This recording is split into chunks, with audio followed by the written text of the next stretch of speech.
இந்த விழாவின் முடிவில் இங்கே சில கவிஞர்கள், சில எழுத்தாளர்கள், சில விமர்சகர்கள் உருவாக வேண்டும், மொழியை முன்னிறுத்தி செல்ல வேண்டும் என்று அவர்களை கேட்டுக் கொள்கிறேன்.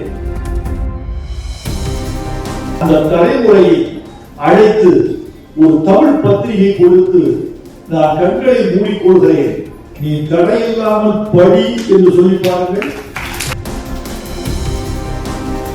தமிழ் படிக்க தெரியாத தலைமுறைக்கு சென்சி தலைமுறை என்று பெயரா? தமிழில் எழுதவோ தடையின்றி பேசவோ முடியாதவர்களாக இருக்கிறார்கள் என்பதா இந்த கல்வி கொடுத்த பெருமை நமக்கு? மூல மொழியை கேட்டால் அதிலிருக்கும் சில சிறந்த தொடர்களை அப்படியே நகலெடுக்க என்னை அறியாமல் என் மூளை தூண்டிவிட்டால் நான் படியெடுத்த கவிஞனாகிறேன். கேட்க நீ சொந்தமா எழுதுற. இப்ப இந்தி பாட்டு, தமிழ் பாட்டு இரண்டையும் கேட்டவர்கள், அடடே இந்தி பாட்டை விட மொழியால் தமிழ் பாட்டு சிறந்திருப்பதாக தோன்றுகிறதே என்றார்களா? கேட்டவர்கள் சும்மா இல்லாமல் என்னை வந்து பார்த்தார்கள். சார், தில்சே பாட்டை விட உயிரே தமிழ் பாட்டு உன்னதமாக இருப்பதாக இருமொழி அறிந்த நாங்கள் சொல்கிறோம், நீங்கள் என்ன சொல்கிறீர்கள்?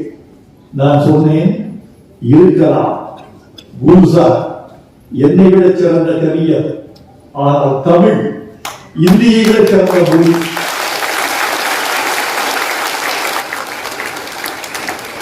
இந்த பெருமை என்னுடையதல்ல, என் தாய்மொழிக்குரியது. இது வழி வழியாக சொல்லி வந்தார்களே எங்கள் தமிழ் புலவர்கள். அவர்கள் நாவில் பட்டு, அவர்களின் உமிழ்நீர் பட்டு, அவர்களின் எழுத்தாணி பட்டு, அவர்களின் உச்சரிப்பில், அவர்களின் திணைப்பில், எழுத்தில் காலங்காலமாக கடத்தப்பட்டு வந்ததே தமிழ். அதனால் இருக்கலாமே தவிர அது என் பெருமை அல்ல. இந்த விழாவின் முடிவில் இங்கே சில கவிஞர்கள், சில எழுத்தாளர்கள், சில விமர்சகர்கள் உருவாக வேண்டும், மொழியை முன்னிறுத்தி செல்ல வேண்டும் என்று அவர்களை கேட்டுக் கொள்கிறேன். இப்போதெல்லாம் ஜென்சி தலைமுறை என்று ஒரு புதிய குரல் கேட்கிறதே, அவர்களை அழைத்து வைத்து கேட்டு பாருங்கள். அவர்களை நான் வெறுக்க மாட்டேன், அவர்களை நான் மறுக்க மாட்டேன், அவர்களின் பெருமையை நான் குறைத்து பேச மாட்டேன். ஆனால் அந்த தலைமுறையை அழைத்து ஒரு தமிழ் பத்திரிகை கொடுத்து நான் கண்களை மூடிக்கொள்கிறேன், நீ தடையில்லாமல் படி என்று சொல்லி பாருங்கள்.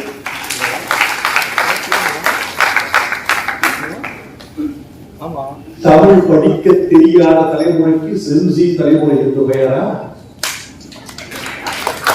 தமிழ் எழுத வராத தலைமுறைக்கு அப்படி ஒரு பெயரா?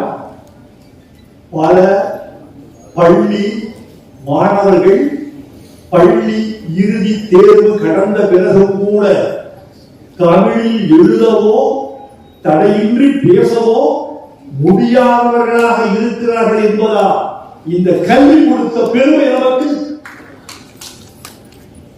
தயவு செய்து இந்த தலைமுறையை மீட்டெடுக்க வேண்டியதும், இனிவரும் தலைமுறை தமிழை தாண்டி போகாமல் பார்த்துக் கொள்ள வேண்டியதும் இந்த பல்கலைக்கழகங்களின் பொறுப்பு என்று இந்த வேலையில் நான் உறுதியாக சொல்ல விரும்புகிறேன்.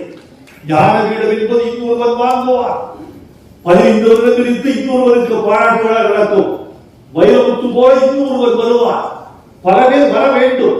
வந்தால்தான் வாழையடி வாழையாக தமிழ் வளர்கிறது என்று பொருள். அது முக்கியமில்லை. இந்த விருதுகளினால் ஒரு மொழி எவ்வளவு வளர்கிறது, இனம் எவ்வளவு வளர்கிறது என்பதுதான் அதற்கு அளவுகோலாக நான் சொல்ல வேண்டும் என்று நினைக்கிறேன். அதிக மக்களாக பேசப்படுகிற மொழி ஆங்கிலம். உலகத்தில் 149 கோடி மக்களால் பேசப்படுகிறது. அடுத்து சீன மொழி 118 கோடி மக்களால் பேசப்படுகிறது. அடுத்த மொழி உங்களுக்கு அதிர்ச்சியாக இருக்கும், 3ஆம் மொழி இந்தி. உலகத்தில் அதிகமாக பேசப்படுகிற 3ஆம் மொழி இந்தி 61 கோடி மக்களால் பேசப்படுகிறது.